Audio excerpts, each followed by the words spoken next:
pourquoi vous avez un zéro dosage?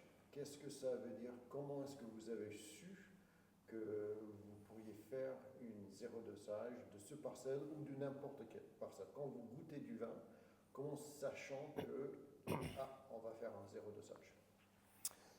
Alors, pour cette cuvée, nous n'étions pas partis avec l'idée de faire un zéro dosage. On ne savait pas. On voulait faire un très joli vin, un vin qui sort de l'ordinaire, un vin qui est facilement identifiable. On n'était pas sûr de pouvoir faire un zéro dosage. Et quand est-ce qu'on l'a su? On l'a su quelques années plus tard quand on a fait nos essais de dosage, après quelques années de vieillissement.